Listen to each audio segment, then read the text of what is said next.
know that there's something so special about you and me, babe. You got me, you got me, you got me. So just say the words, cause you know what it means to me, babe. When you got me, you got me, you got me.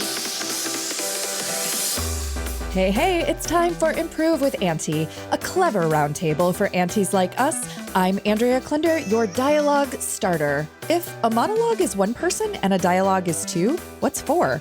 A quadrilogue? I know that there's something so special about you and me, babe. You got me, you got me, you got me.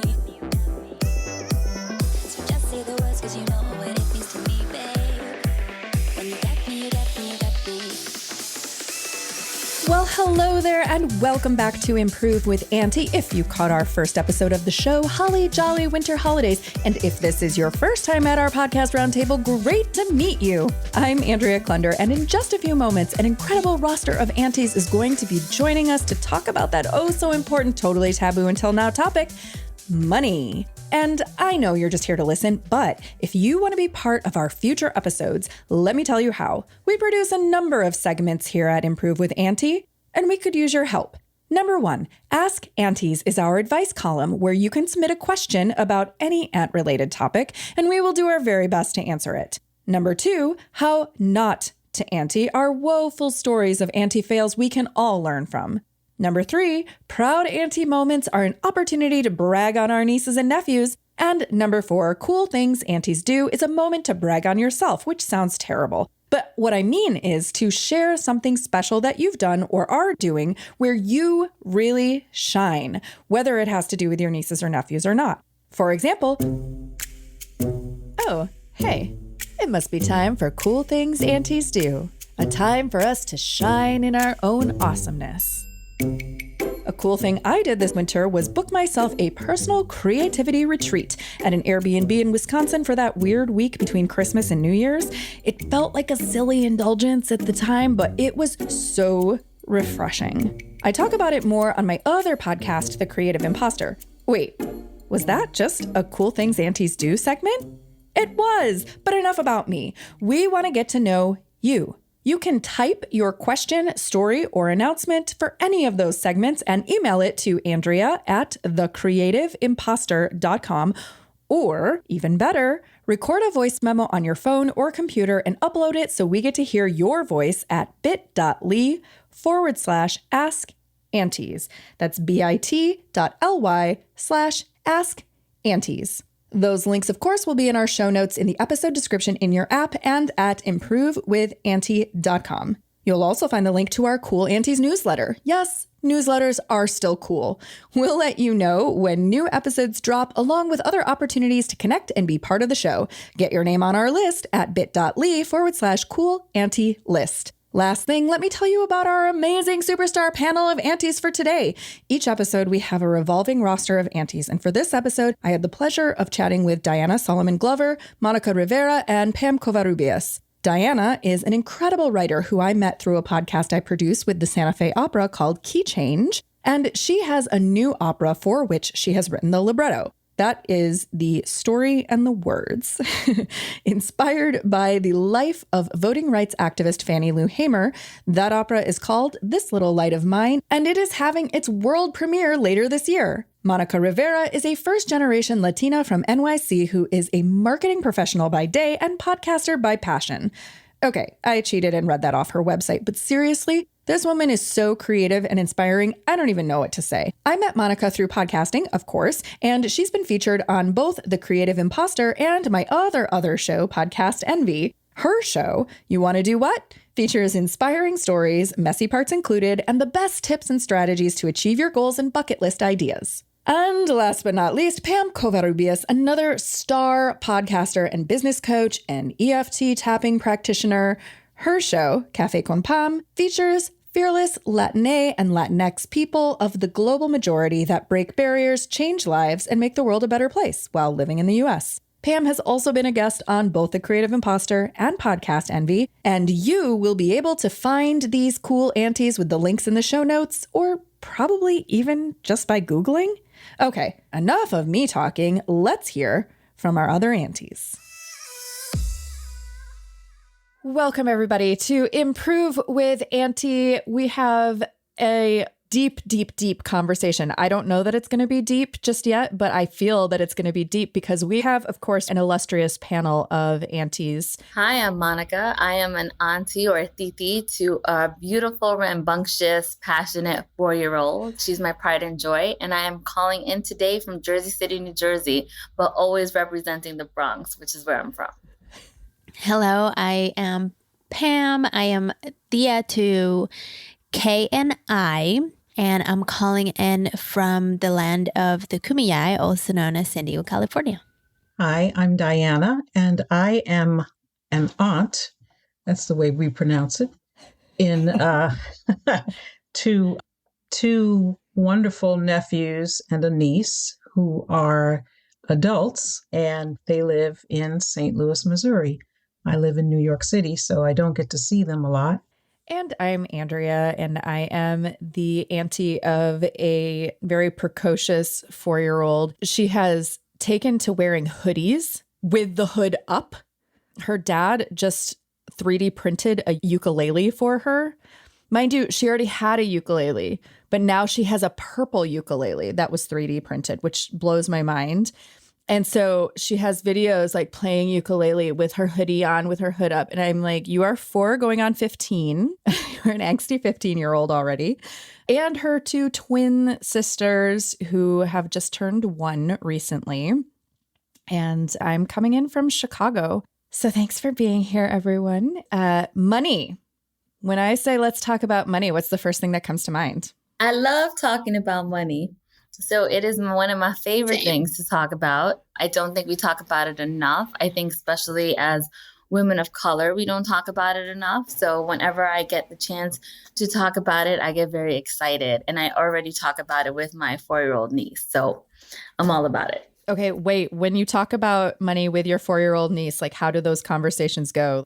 So it'll be things like she'll ask for gifts and treats and things like that. And so I'll let her know that it's not, she can just dig into my pockets whenever she wants. So I'll let her know like, well, Titi has to go to work and she works and earns money and she gets paid at certain times a month. So kind of also to teach her that there's not just this endless access to like the Monopoly man and like all this cash type of thing where it just comes from, from anywhere. So she's aware of that, of like why I go to work and now we earn. And then there's certain times of the month where it's like I might be able to buy her something.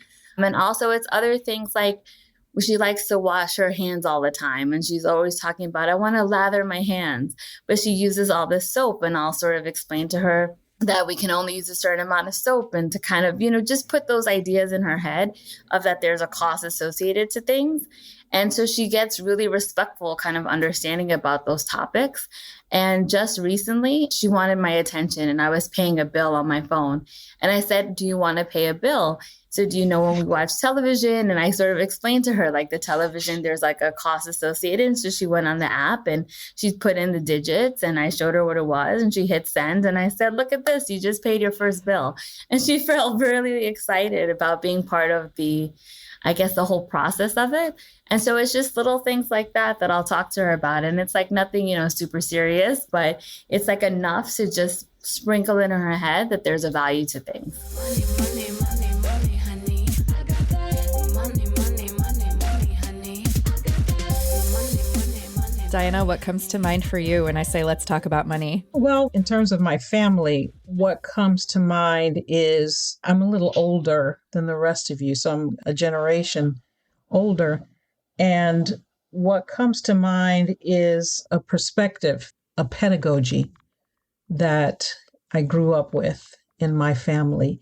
And what comes to mind immediately when I think about money in that context is limits and scarcity. That reminds me of a conversation that I had with my niece because she's 12 and we text now because, they have phones.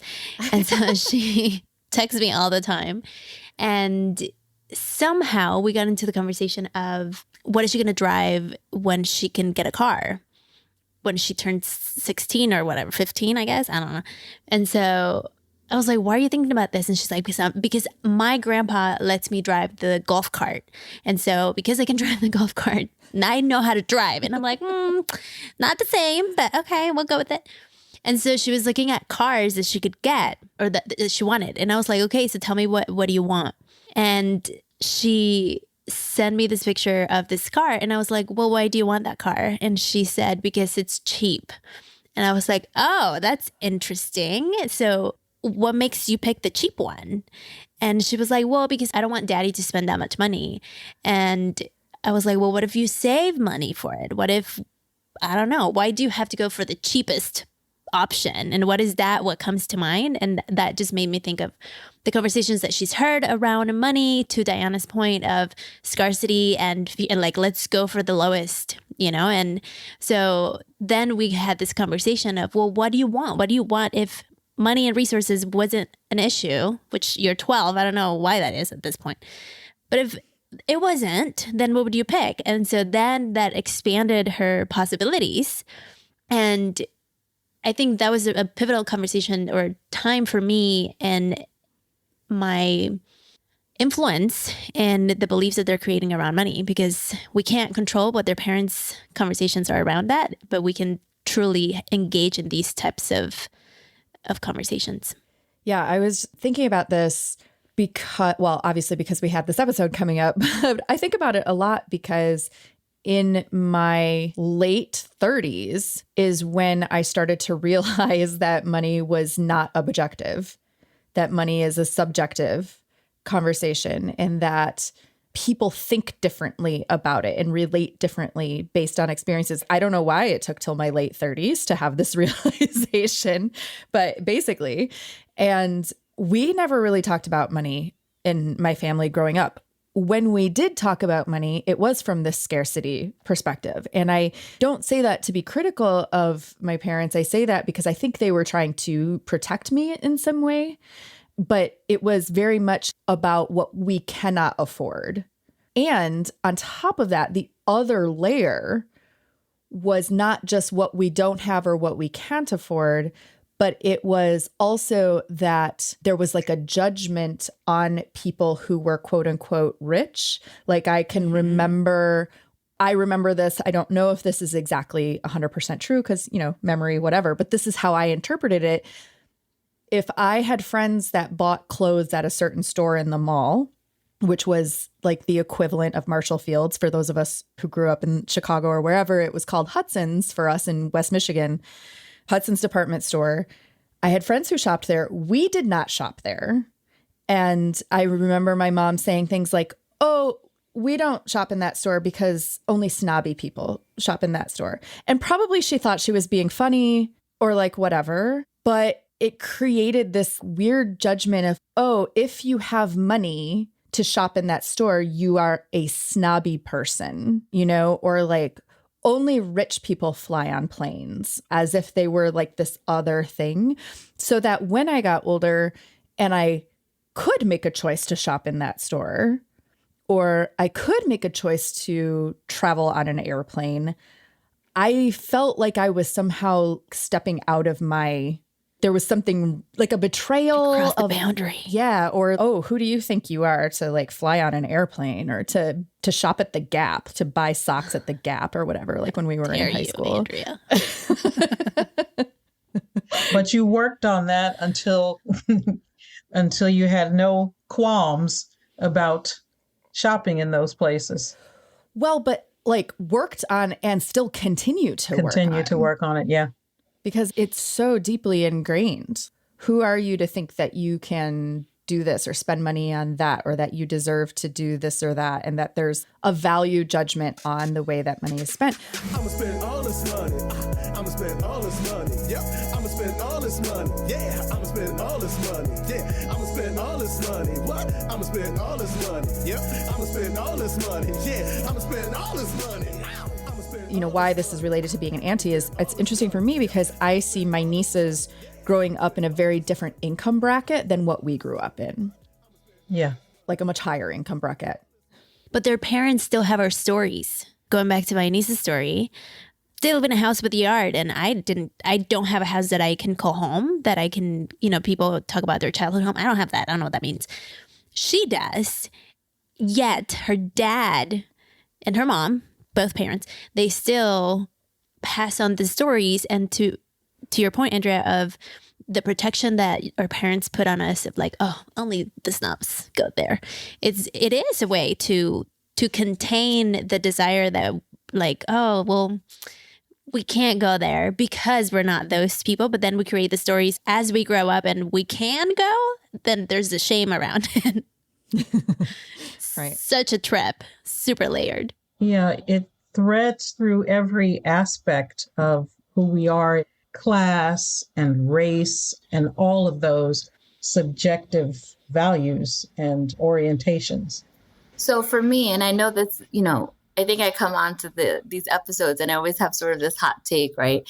And so this one will just have to be like her parents kind of coming for me. But I think her parents definitely have more of a lack mentality, and it's nothing that I haven't talked about before. And I get it because we are all of sort of our stories and our experiences and all of those things. But for me, even growing up in the Bronx and not having a lot of money and being sort of very aware of, my parents didn't even have things like credit cards. And I remember going to the check cashing place with my mom to cash her paycheck.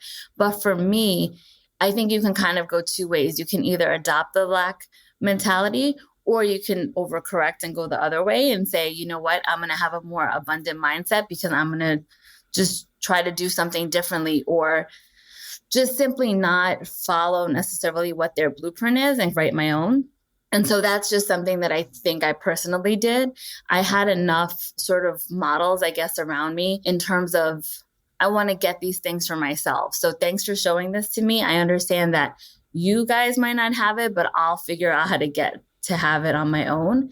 And so that's the same type of thing that I'm trying to pass on to my niece, that, she is capable, she is talented, she is strong, she's intelligent. And those things that she wants, whatever those things are for her, are all within her reach. And it's really important for me to sort of pass that on. So since she was born, I've spoken affirmations to her so that she can grow up with that mindset that these things, like all of this is her birthright. And she does not have to suffer the same stories that we suffered growing up. That's that auntie responsibility.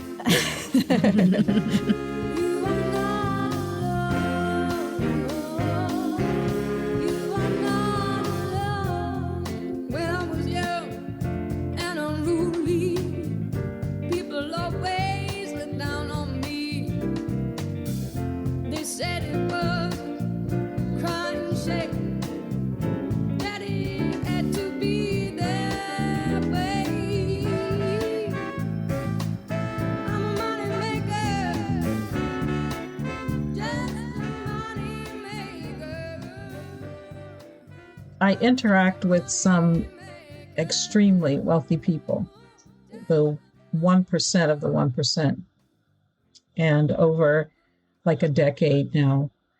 And I have watched and listened to family. First of all, family is very, very important to these people.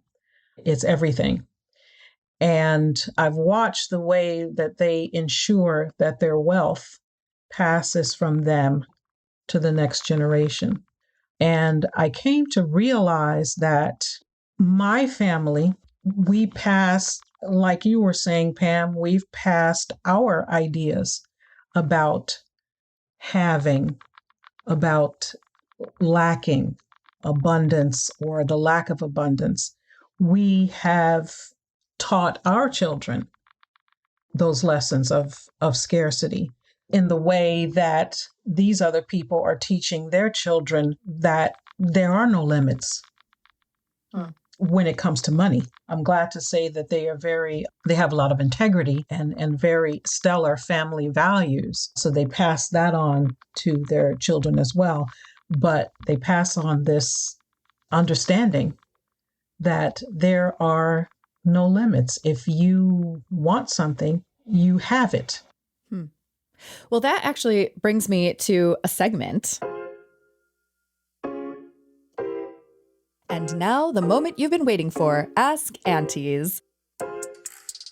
How do we, as aunties, find the balance between providing the young people in our lives with the opportunities that we didn't have and facilitating those and gifting those, while simultaneously not putting them in a place where they feel entitled to have those opportunities or not really realizing the value of it or just taking it for granted?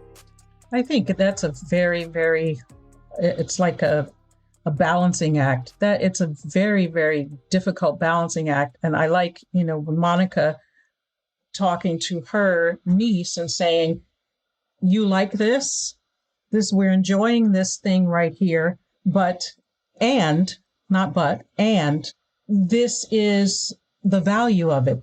You're teaching the value of something. And it's a difficult balance to strike. I think that we see in a lot of children of celebrities or people with means, you see offspring, children who have felt entitled and, have everything handed to them, have never really had to earn anything, and they often don't fare very well. So I think that it's okay to make opportunities and experiences and material things available, but you have to also make sure that children understand the value of things, that there is a cost. So since the first year that my niece was born, I've tried to take her on a family vacation. And part of that was because I didn't grow up having the, annual family vacation. That's not something we did. And I wanted her to have that experience.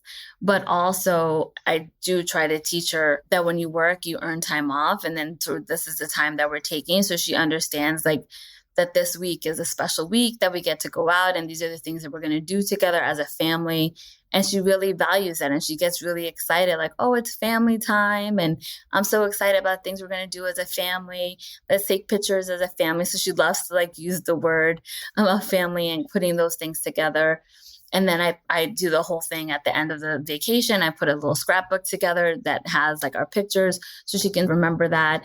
And so I think connecting it to really setting the boundaries, because I found that I was a pushover for a long time.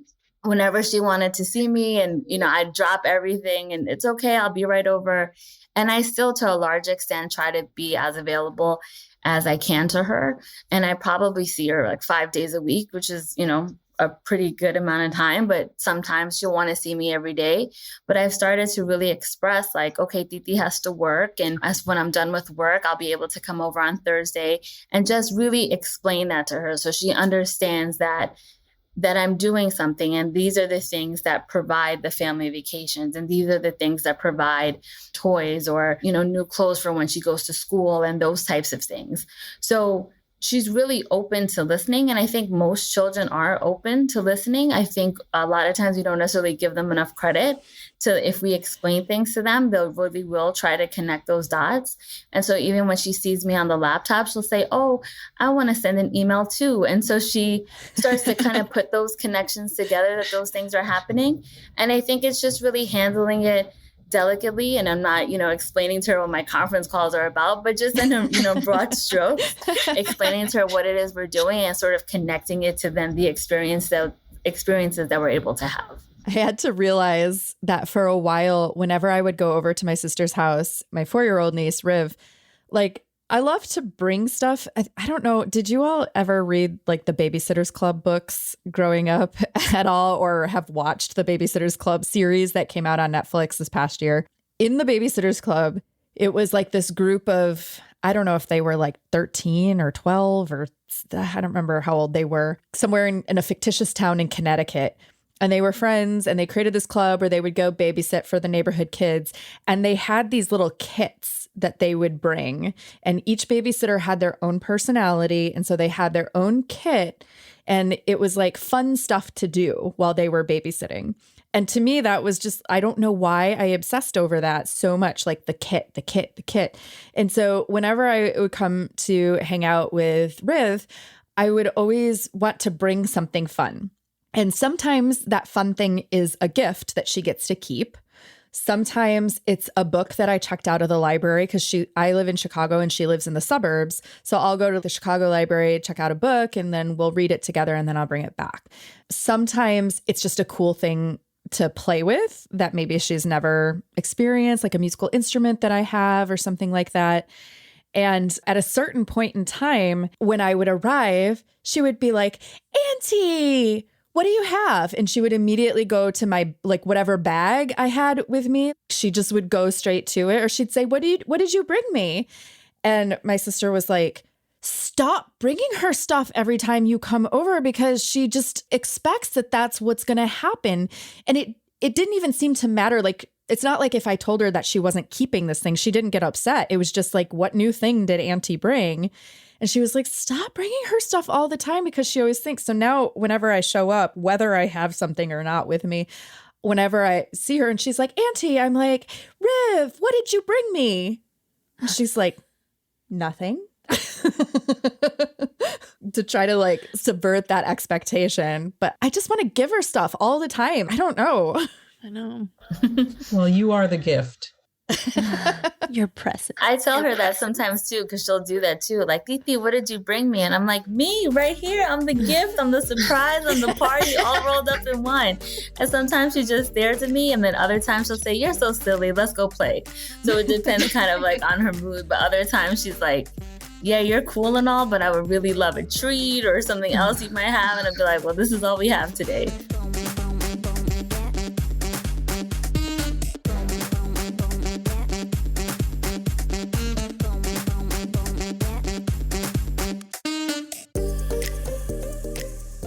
I was in St. Louis I think it was in July, and I have two grandnephews. My grandnephews were there in my sister's house, and I had not spent very much time with either of them. And the youngest one, he didn't really talk, but he kept bringing me all of his toys. He kept showing me what he had. He kept giving me these gifts of his toys. He wasn't saying anything about them, but he would just go, into his bedroom and come out with a new toy. And he brought everyone that he brought the whole toy box out. It's like, look at, and it was the most wonderful thing that he was showing me his assets. Here's my portfolio. See, Diana. He was giving me his toys. It was really lovely. It was really beautiful.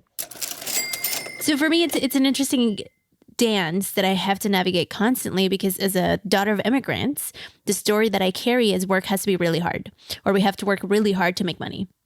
And so I personally, as a human, I have to constantly remind myself, like, okay, go rest, go have fun. Work is not all the things. And I realized when my niece and nephew come and see me for a month every summer, so I watch them for a month, they stay with me for a month. And I notice how modeling works outside of the conversations that I have with them. It's the things that they watch me do. And when they call me out, they have like zero, they don't care. And they're like, yeah, you've been working all day. When are we going to go play? And them calling me out reminds me of the value of currency, because currency, not only is it money, but it's also time and it's energy and it's joy and it's vacationing. That's been all of the things. And so when I have my conversation or the modeling that I try to do with them, it's more about what I show them because they'll catch that either way. And then we'll have the conversations about it. And so it's a fun, delicate dance.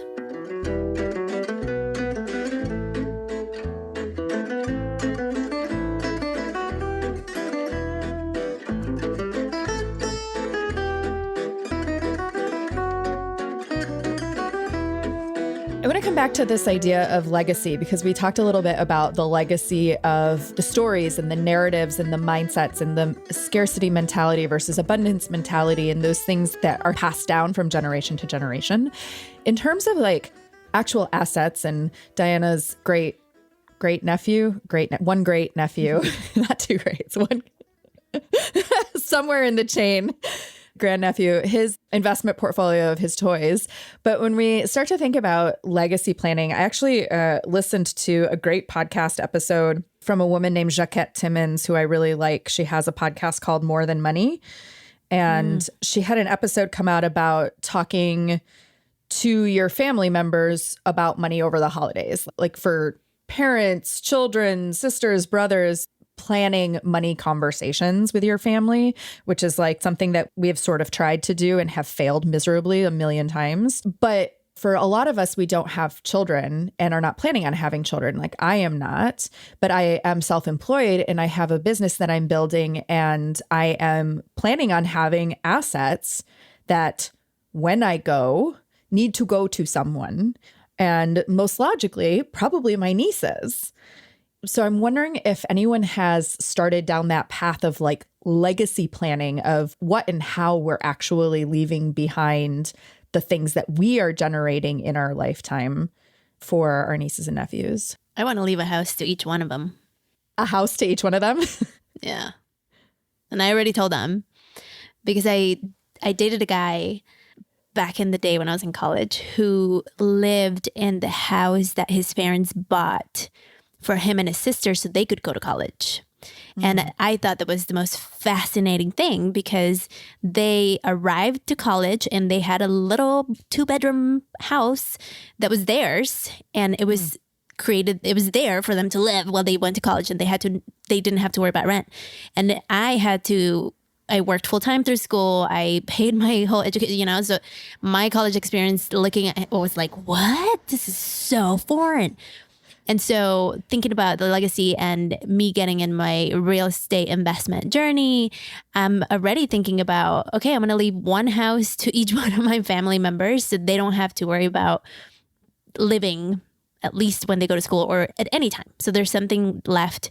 So they don't have to repeat the journey that I did. That's what I've started.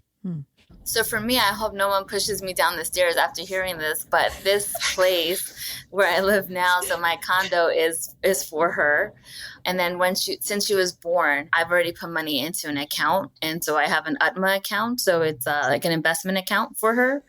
And so every paycheck, there's money that goes into that account.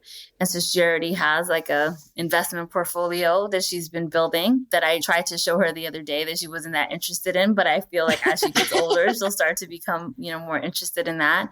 But that really made me very proud. It was something that, I didn't have growing up, also very similar to Pam, first generation family and, first generation here. My mom was born in Cuba. My dad was born in Puerto Rico. And I mean, they, had like a small savings account, really. And that was about it. And, just kind of doing the best that they could. But for me to say that, she has an investment portfolio at her age, it was this feeling where I wanted to sort of high five myself of like, we're doing it. We're doing something that, no one really knew how to do or thought to do for us when we were younger and, just couldn't really at the time. So that makes me really excited to see that and to know that that's something that's there for her. And so those are just kind of like the beginning seeds of, she's like the beneficiary to everything and all that. And I hope to, be able to continue those things. Like I want to buy like another property. And so similar to Pam, like I really do want to have a house and have that house be for her and for her to have those things. It's harder to convince her parents, right? I'm like, just let me get a house for everybody. And I think it's me. I think they just don't want to live with me and they just don't want to tell me that.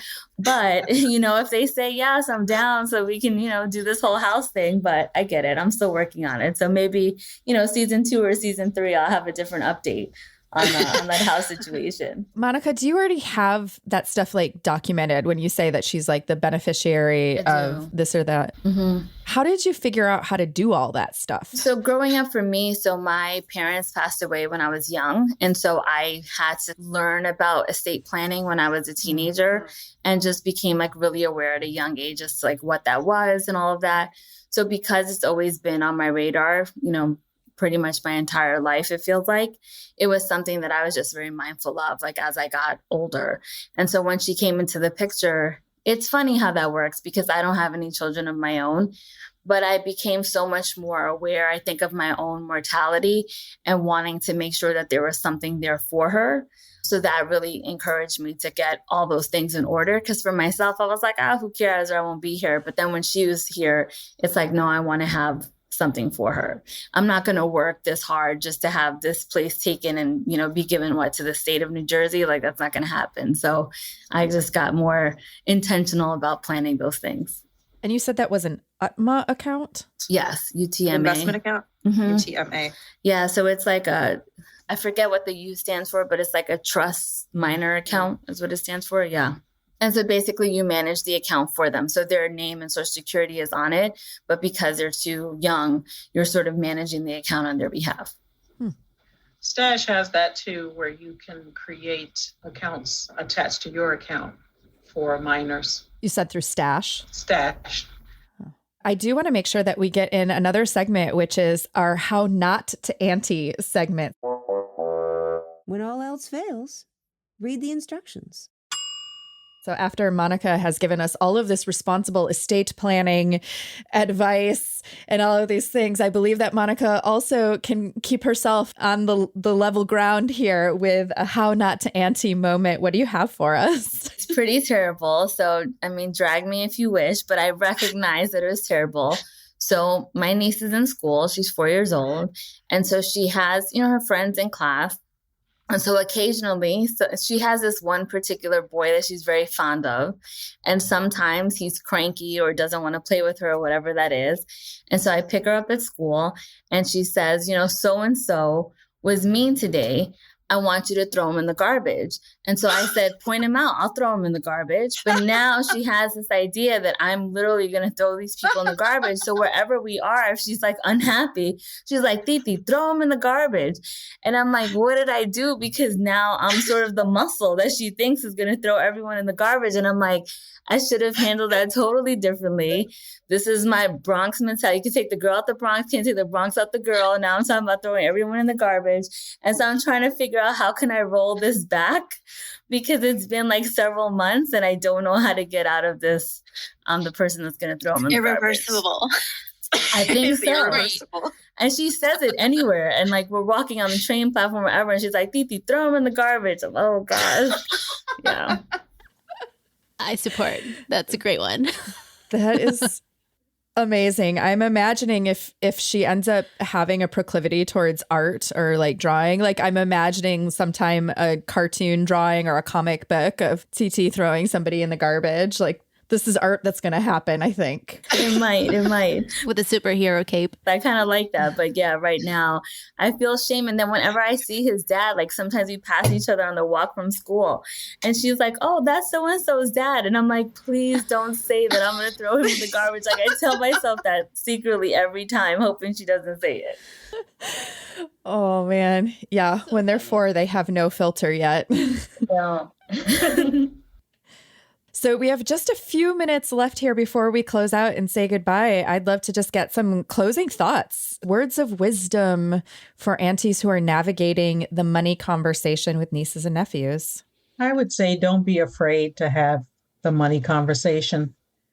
I think people tiptoe around it, and especially if they aren't accustomed to talking about money, talking about ideas about money and behavior around money, just jump in and start the conversation. For sure. I would say don't be afraid to challenge history, what we've lived. And I think based on all of our conversations, I mean, history shows that when women have money, communities change, cities grow, everything gets better. And so really honoring that part of ourselves that we may not sometimes feel that we're, quote, equipped in whichever way, but knowing that as we continue to create and generate currency and or money or however we want to name it, we're making changes. And most likely it's going to go back to our family because 90% of the time we give it back to the family. I mean, data shows when women make money, 90% of the money goes back to the community. When men make money, 40% of that goes back to the community. So, Interesting. Let's just keep the conversation. And I would say for us to be mindful of our words and how we speak about money and even the things surrounding money, because people absorb that. And I think we've talked about it today, that we've absorbed a lot of the messages that we heard growing up. But it's an opportunity. Everyone goes into this idea with kids of, how can we do something better for them than was done for us or what we've seen. It continues with that as well, like how we're talking about it, how we're framing the conversation. So it can be a new slate if you wanted to, when you talk about kids and kind of create a new narrative. So the narrative doesn't have to continue. You can change the story whenever you want. And so to just be really mindful that thoughts become things, and you just want to make sure that the words that we're putting out into the air are words that are going to make them feel empowered and capable and motivated and encouraged, as opposed to feeling really fearful and anxious and all those other things about money. I was just going to say, being of a certain age, people may have the idea that, it's too late to bother with these things. And I just want to say, it is never too late.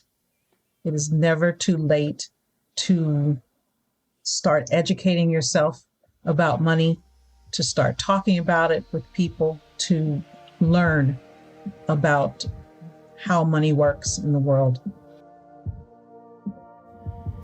Improve with Auntie is produced by the Creative Imposter Studios. We are edited by Maddie Shuchuk and Andrea Klunder. Our technical director is Edwin R. Ruiz. Music curation and sound design by Andrea Klunder. Cover art designed by Cindy Alcantara. Show notes by Lisa Witter. Follow us on Instagram at Improve with Auntie. If you have a question for Ask Aunties, a proud auntie moment, or a how not to auntie tale, you can email us or send us a voice note. Check the show notes for all the ways we can connect at improvewithauntie.com. Thanks so much for sharing your time, your energy, your presence. We appreciate you at Improve with Auntie.